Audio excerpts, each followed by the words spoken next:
दिखावा दिखावा अच्छा बने रहने का, लगातार अच्छा बने रहने का, अपनी कमियों को छुपाने का, अपने कमियों से बचे रहने का दिखावा।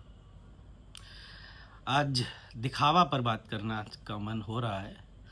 तो दिखावा का प्रारंभ मैं करूंगा ऐसे कि जैसे हमारे यहाँ एक बालक था, आदित्य यादव। अब किसी फर्म में बहुत बढ़िया नौकरी कर रहा है। आशीष सागर जनरल ई मोटर्स में कार्यरत हैं। अब ये बालक बचपन में बड़े ही फोकस्ड अपने कर्मों के प्रति। एक बिटिया थी लक्की श्रीवास्तव, अध्ययन में विशेष रुचि। प्राची बैडमिंटन की हमारे बेसिक के गेम्स में डिस्ट्रिक्ट लेवल की चैंपियन बनी थी, गोल्ड मेडल मिला था उसे। एक राम निवास जी के पुत्र हैं एवेंद्र और अभिषेक, श्लोक, एक ऐसे नाम है जो मैंने अपनी आंखों के सामने परिस्थिति और समय की भेंट चढ़ते हुए इनको देखा है। ये बदला बालक ऐसे थे कि यदि इनको सही आर्थिक संपन्नता मिलती तो ये बालक कुछ भी कर सकते थे और शायद स्वर्णिम अक्षरों में इनका नाम लिखा जाता हमारे आने वाले वर्षों में, ऐतिहासिक बन सकते थे। पर इनको परिस्थिति और इनकी सामसायिक घटनाओं ने इनको आगे बढ़ने से थोड़ा सा रोका। तो हम क्या दिखावा कर रहे हैं अच्छा बने रहने का? क्यों नहीं हम बात करते विद्यालय के उस कोने की जहाँ पर बालक आपस में एक दूसरे को गाली देते हैं? क्यों नहीं हम बात करते उन समस्याओं की कि विद्यालय बच्चे हमसे पहले पहुंचकर इंतज़ार कर रहे हैं सफाई कर्मचारी का? क्यों नहीं हम बात कर पा रहे हैं व्यवस्थाओं का जो 280 दिन में हमारे प्रयासों को शिथिल कर देती है सिर्फ एक दिन के निरीक्षण में? आप उसे अवसर दीजिए। मैं बार बार एक ही लाइन के पीछे कह रहा हूं, अवसर तो दीजिए। ऐसा कौन सा बालक है जिसको क्या नहीं आता? आपने उसको अवसर नहीं दिया, आप पहुंचे फैंटम की तरह पहुंचकर आपने ये आप पढ़ो आगे, पट पट पट पट पट पट पट पट। आपको कंप्यूटर थोड़ी ना, अब आपको कंप्यूटर चाहिए या रोबोट चाहिए तो बताइए, हम वैसे उसको ट्रेनिंग दे दें। अगर आपको टैलेंट चाहिए, देखो मैं तो आर्टिस्ट आदमी हूँ, मैंने अपने आप को शिक्षक कम और आर्टिस्ट ज़्यादा मानता रहा। और आर्टिस्ट होने के नाते मैं हमेशा एक ही चीज़ पर मूल्य देता हूँ कि हर बच्चे के अंदर एक अनोखी प्रतिभा होती है, अनोखी प्रतिभा जो कभी भी इस पृथ्वी पर दोबारा नहीं आएगी। उस अनोखी प्रतिभा को नहीं दबना देना है। मैं लगातार इसी कार्य को कर रहा हूँ और जीवन अनवरत जब तक जीवित हूँ इस कार्य को करता रहूँगा। बच्चे की किसी भी प्रकार की क्षमता जो उसे प्रकृति के द्वारा मिली है उसको नहीं हमें रोकना है। और उसको नहीं रोकने का मतलब यह है कि हमें दिखावे से बहुत बचना है। दिखावे से कैसे बचना है? अरे किसने नहीं सुना कि आधी रोटी खा लो, किताबें जरूर पढ़ो।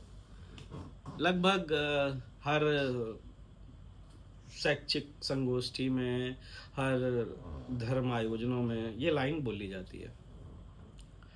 पर आपको ये वास्तविकता की परिलक्षित क्षण दिखाऊंगा कि हर घर में आपको मंदिर तो मिलेगा, पढ़ने का स्थान नहीं मिल पाएगा। पढ़ने का स्थान बच्चे चीज़ खाने के लिए पैसे ले आएंगे। और मैं तो सरकार का बहुत बहुत धन्यवाद देता हूँ और हमेशा इस पक्ष में रहूँगा कि जितना खर्च हमारी सरकार शिक्षा पर करती है उसी की बदौलत ये जो बुद्धिजीवी लोग हमें आज मिल पा रहे हैं, ये सरकारी परियोजनाओं के तहत ही मिल पा रहे हैं। लेकिन हम दिखावे से जितना दूर रहें उतना ही हम इन योजनाओं का लाभ ले पाएंगे। कैसे दूर रहना है? 100 साल बाद सुमित नहीं होगा। सुमित ने क्या किया, क्या नहीं किया, ये तो अभी किसी को मतलब नहीं है। तो 100 साल बाद मुझसे क्या मतलब यार कि मेरे प्लस इतना प्लॉट इतना ये, लेकिन मेरे विचार रहेंगे, और विचार किसी ना किसी के माध्यम से अनवरत बढ़ते चले जाएंगे। और मैं बार बार यही बात कहता भी हूँ कि मैं ऐसा कुछ भी नया नहीं बोलूँगा जो पहले ना बोला गया हो। मैं भी वही घिसी पिटी बातें अपने तरीके से लाव लच्छो अच्छा दिखाने के चक्कर में मैं अपने तरीके से उनको बोल रहा हूँ। प्रयास यही है कि आप लोग दिखावे से बचें, अनावश्यक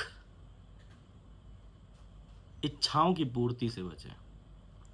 ज़रूरत तो ठीक है, पर अनावश्यक इच्छाएं जो होती हैं, जो हमें जीवन के मूल उद्देश्य से भ्रमित कर देती हैं। आप देखिए, आपके आस पड़ोस में एक बच्चा था, मैंने बहुत ही, एक बच्चा था रोहित नाम का था।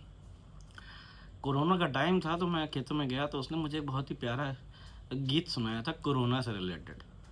वो स्वयं उसने निर्मित किया था, ये उसका टैलेंट है। आज भी वो बड़ा आता है और मुझसे पूछता है कि सर आपके इंस्टाग्राम पे कितने पैसे आते हैं। मैं उसे समझाता हूँ कि बेटा पहले शिक्षित हो लो, फिर पैसा देख लेना। पर वो धनार्जन, उसका भी मूल उद्देश्य सही है, वो भी लगातार बेचारा लगा हुआ है। अब उसकी पारिस्थितिक जो समय सामयिक घटनाएं हैं वो उससे जो करवा रही हैं।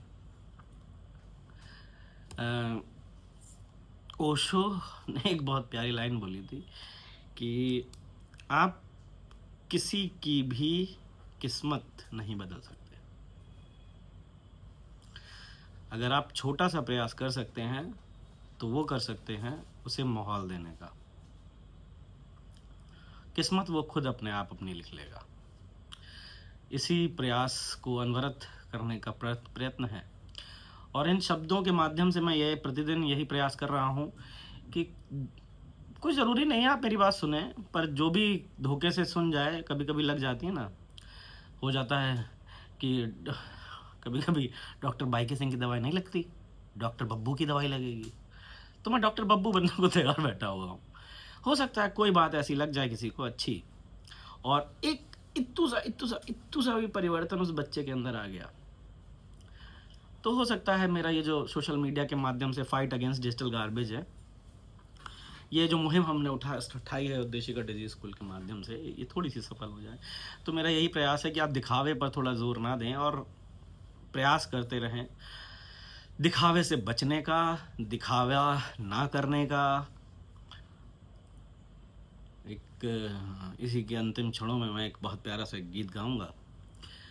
कुछ तो लोग कहेंगे, लोगों का काम है कहना, छोड़ो बेकार की बातों से, हमको क्या है लेना,